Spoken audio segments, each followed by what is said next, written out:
(12월) 넷째 주입니다. 그리고 또 연말 연시가 다가옵니다. 예전 같으면 많은 사람들의 얼굴에 화색이 돌고 또 연말 행사로 많은 사람들이 바쁠 것 같은데 올해는 유독 그런 것 같지 않습니다. 어떻게 하면 될까요? 교회에 대답을 좀 달라고 말씀하시는 분들이 있습니다. 목사님 생각은 어떻습니까? 또 말씀을 해달라고 이야기하시는 분들이 있습니다. 어떻게 말씀을 드리면 여러분이 안심을 할까요? 어떻게 말씀을 드리면 여러분의 위로가 될까 하는 생각을 합니다. 우리가 지금 당면해 있는 이런 문제들, 우리는 이런 상황을 비상 상황으로 인식을 하고 있고 또 매우 국가적으로나 또 민족적으로 위중한 그런 위기 상황으로 인식을 하고 있습니다만, 예수님께서 이 땅에 오셨을 때도 비슷한 문제들이 많이 있었습니다. 또한 여러 생각과 사상들이 아주 강하게 충돌하고 있었습니다. 예수님께서 오시던 때는 이스라엘, 유대가 로마의 식민 치하에서 식민 생활을 하고 있었던 때였습니다. 예수님께서 오셨던 때는 로마의 디베리오 황제, 그러니까 티베리우스 황제가 로마를 지배하고 있었던 시기였고, 본디오 빌라도가 로마인으로서 유대를 총독으로 치리하고 있었던 시기였고, 헤롯이 갈릴리의 분봉왕으로 그 지역을 다스리고 있었던 시기였습니다. 그렇게 로마의 치하에서 식민지로 살아가고 있었던 유대 땅에 예수님께서 태어나셨다고 성경은 말씀합니다. 예수님의 탄생은 진공의 상태에서 태어난 것이 아니었습니다. 어떠한 어려움도 없는 그러한 위대한 국가의 한 시민으로 태어난 것도 아니었습니다.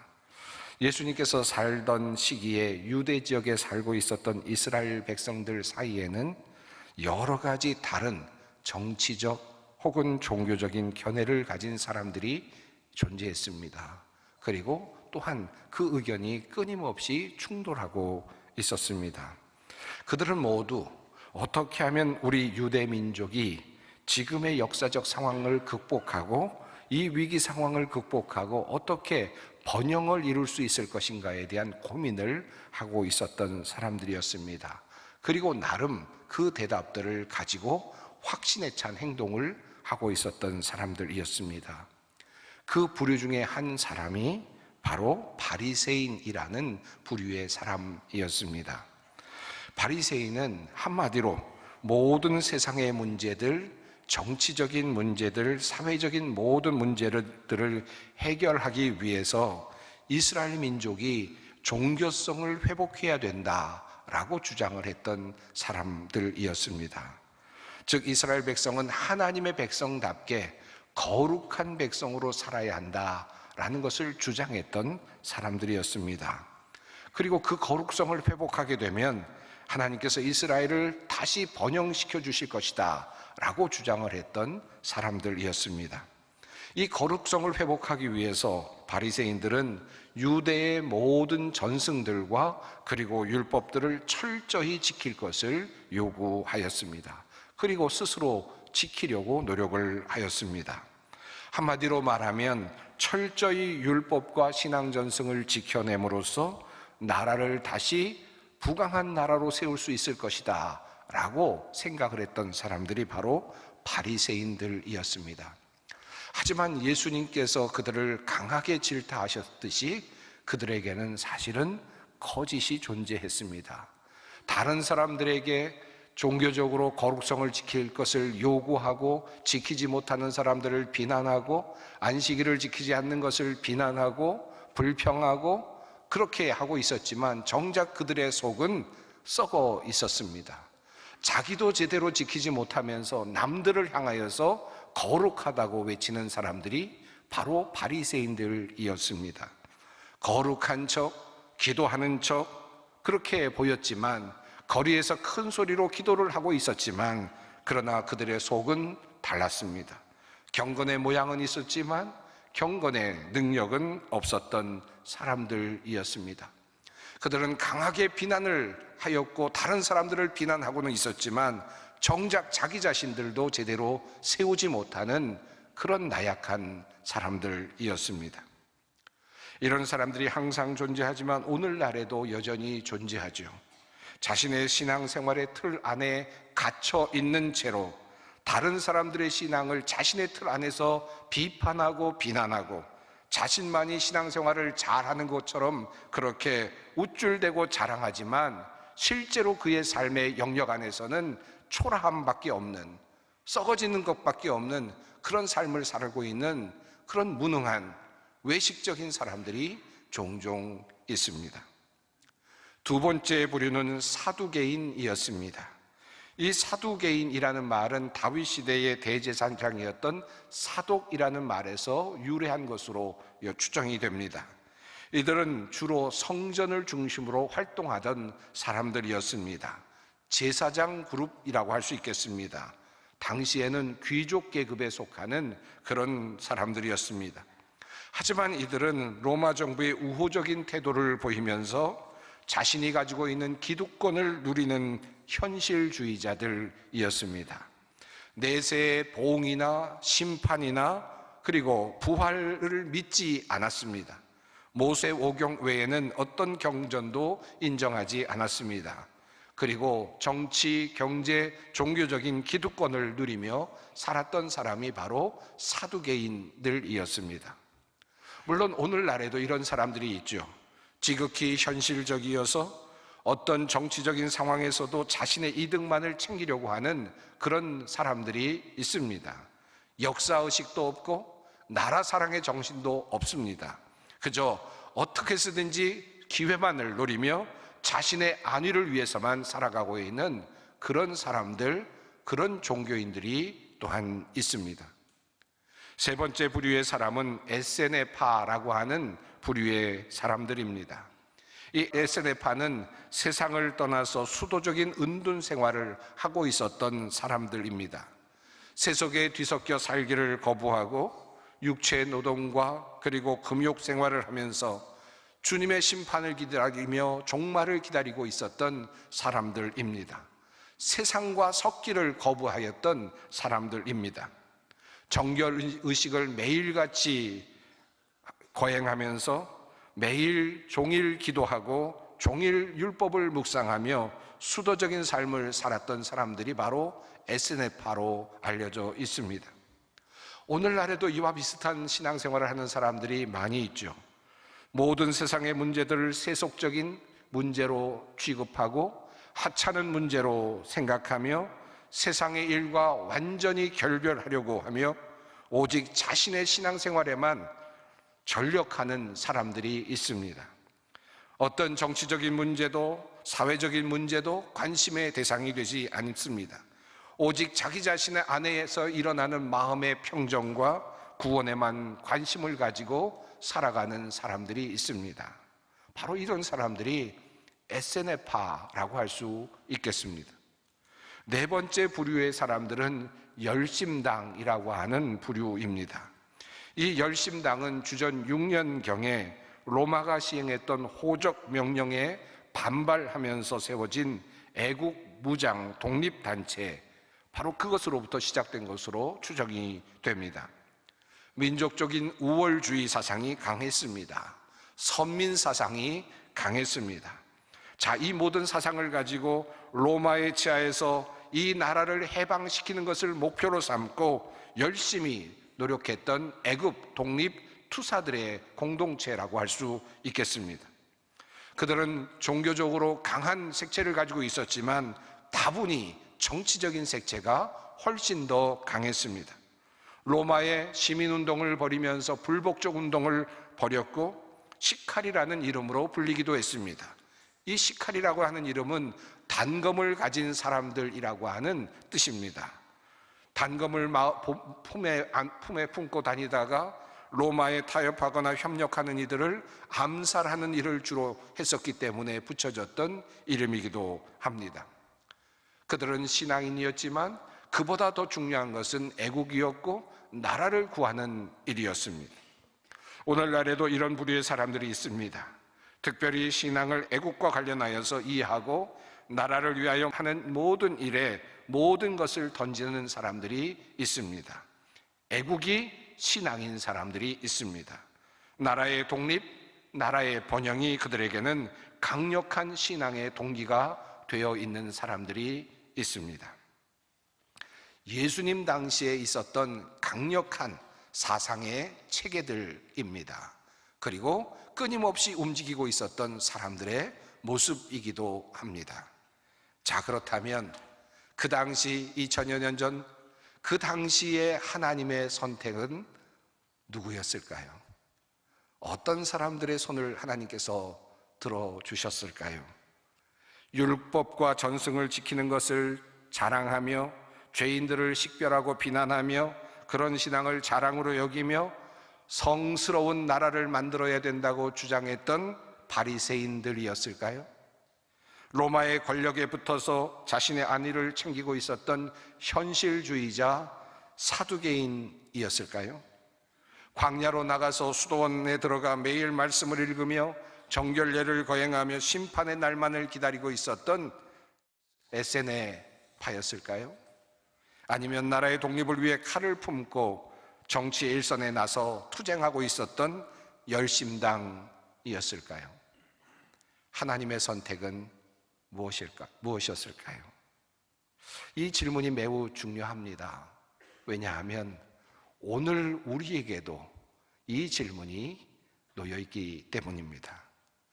이 어렵고 힘든 상황 속에서 우리는 어떻게 살아야 할 것인가? 그리스도인으로서 우리는 어떤 길을 갈 것인가? 이것을 결정해야 할 매우 중요한 위기에 우리가 서 있기 때문입니다. 그런데 성경은 이미 오래전에 이런 상황이 벌어지기도 전에 하나님께서는 하나님께서 기뻐하시는 사람의 모습을 이미 그려 놓으셨습니다. 하나님께서 택하신 사람의 모습, 하나님께서 기뻐하시는 사람의 모습을 예수님께서 오시기 오래전 이사야 선지자를 통하여 이미 말씀해 두셨습니다. 오늘 본문 말씀이 바로 그 중에 하나입니다. 본문은 이렇게 시작이 됩니다. 내가 붙드는 나의 종, 내 마음에 기뻐하는 자, 곧 내가 택한 사람을 보라. 내가 나의 영을 그에게 주었은즉 그가 이방에 정의를 베풀리라. 하나님은 오래전에 하나님의 선택, 하나님의 픽이라고 할 수 있겠죠. 하나님의 선택에 대하여 이미 말씀을 하십니다. 최근에 번역된 새 한글 성경은 이렇게 번역을 합니다. 보라, 나의 종이다. 내가 그를 붙들고 있다. 내가 골라 뽑은 사람이지. 내 마음에 들어. 내가 내 영을 그 위에 두었다. 그가 정의를 민족들에게 이루어 줄 것이다. 하나님의 마음에 기뻐하는 사람, 하나님의 택하신 사람은 누구였을까요? 정의를 위해 일하는 사람이라고 말씀합니다. 바로 이 정의를 위해 일하는 사람이 누구였는지 신약성경 마태복음 12장 18절로 20절은 그것을 그려냅니다. 바로 이사야서 42장의 이 본문 말씀을 그대로 인용하면서 그가 바로 예수 그리스도이시다라는 사실을 우리에게 알려주고 있습니다. 마태복음 12장 18절로 20절 말씀을 읽지는 않겠습니다마는 바로 이사야서 42장의 말씀이 예수 안에서 이루어졌다는 사실을 천명합니다. 그런데 이 말씀이 적용되고 있는 이 자리가 매우 흥미롭습니다. 예수 그리스도께서 정의를 행하신다. 예수 그리스도께서 바로 이 정의로운 사람, 하나님의 마음에 드는 사람이다 라는 사실을 말씀하고 있는 이 마태복음 12장은 예수님께서 안식일에 손마른 사람을 고쳐주시고 수많은 사람들의 병을 고쳐주시는 장면과 연결되어 있습니다. 수많은 사람들의 병을 고쳐주신 다음에 자기를 드러내지 말라고 명령하시는 그 말씀 이후에 바로 하나님의 이 정의가 이루어졌다는 사실, 내 마음에 드는 자, 내가 택한 자라고 하는 이 하나님의 말씀이 이루어지고 있다는 사실을 말씀하고 있습니다. 그가 정의를 베풀리라 라고 하는 하나님의 말씀이 이루어지는 그 장면은 예수님께서 어떤 정치적인 제도를 고치시는 장면에서 천명된 것이 아니고, 악인을 심판하시는 자리에서 천명된 것이 아니고, 바른 정권이나 바른 당을 세우시고 바른 왕을 세우시는 그 장면에서 설명된 것이 아닙니다. 예수님께서 보여주시는 정의, 하나님께서 천명하셨던 그 정의, 내 마음에 들어 라고 말씀하셨던 그 하나님의 사람의 모습은 병자를 고치시는 그 자리에서 드러납니다. 그리고 그 자리에서 하나님의 정의를 그가 베풀리라 라는 말씀이 이루어졌다고 성경은 말씀합니다. 그런 의미에서 오늘 본문 첫 절 말씀은 매우 큰 의미가 있습니다. 내가 나의 영을 그에게 주었은즉 그가 이방에 정의를 베풀리라. 하나님의 아들 예수 그리스도께서 정의를 베푼다고 했는데, 그 정의는 사회적인 어떤 틀을 만드는 정의, 어떤 제도를 가지고 만드는 정의가 아니었습니다. 성경은 말합니다. 나의 영을 그에게 주어서 그가 정의를 베풀리라. 그러므로 하나님의 정의는 어떤 정의입니까? 하나님의 영이 작동하는 정의이고 하나님의 뜻이 이루어지는 것이 바로 정의입니다. 예수님께서는 이 땅에 오셔서 죄인은 우리를 위해서 스스로 십자가에 달려 돌아가십니다. 그렇게 함으로써 얻게 되는 평화, 모든 인간과 하나님 사이에 이루어지는 화평, 이것이 바로 하나님께서 이루고자 하셨던 정의였습니다. 다른 이를 죽이거나 물리쳐서 얻는 정의가 아니었습니다. 어떤 제도를 만들어서 이루어내는 정의도 아니었습니다. 자신의 희생, 자신의 죽음으로 얻어내는 정의였습니다. 하나님의 정의입니다. 두 번째로 다음 절을 좀 더 깊이 볼 필요가 있습니다. 그는 외치지 아니하며 목소리를 높이지 아니하며 그 소리를 거리에 들리게 하지 아니하며. 주님께서 보여주신 모습은, 정의를 이루시는 모습은, 하나님께서 택하신 자 예수님께서 보여주신 삶의 모습은 소리를 높이지 않았다는 것입니다. 그는 떠들썩하지 않습니다.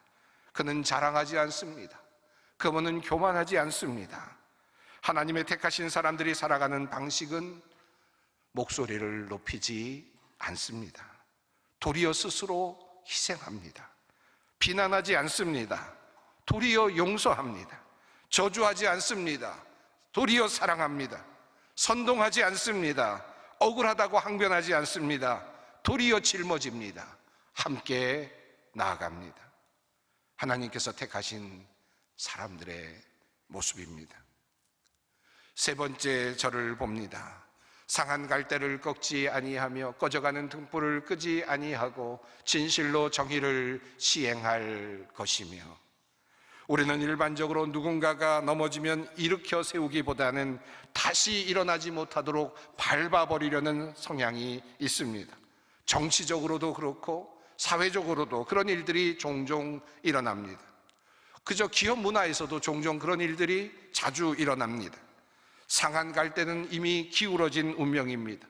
꺼져가는 등불도 그러합니다. 병자들도 그러합니다. 그러나 하나님께서 택한 사람은 그 상한 갈대를 꺾지 않는다는 겁니다.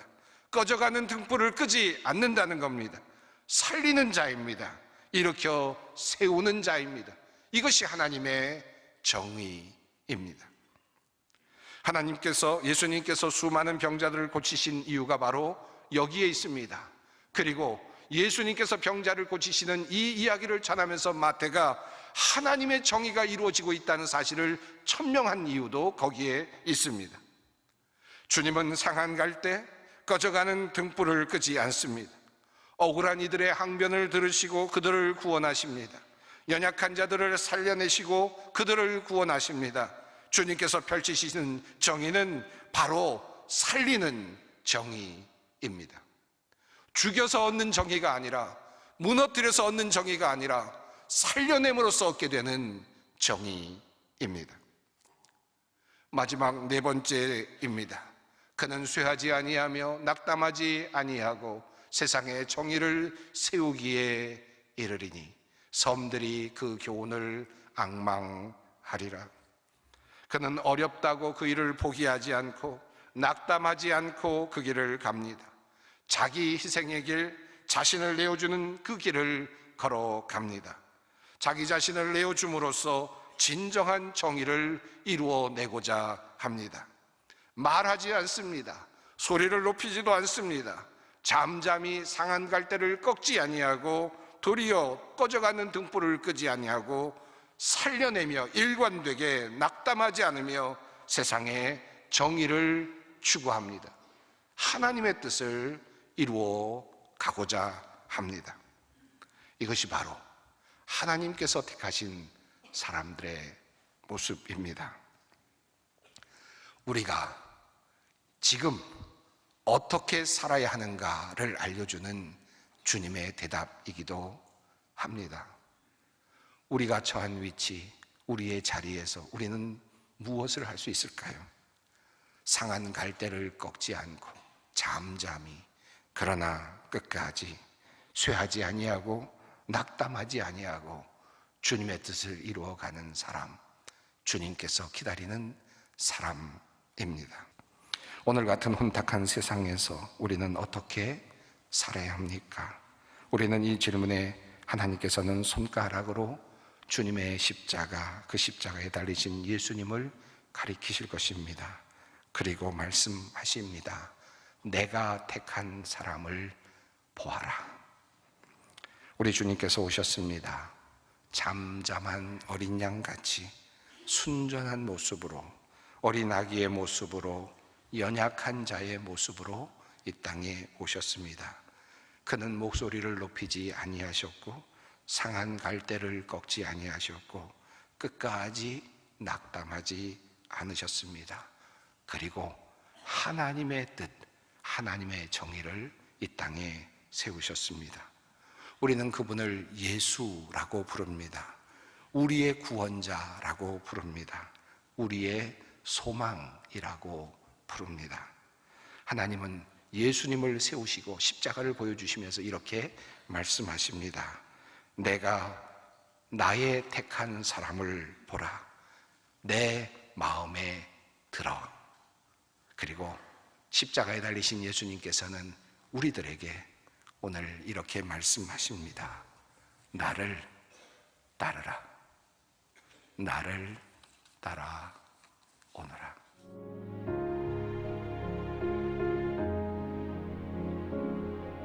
지금은 선교 헌금 시간입니다.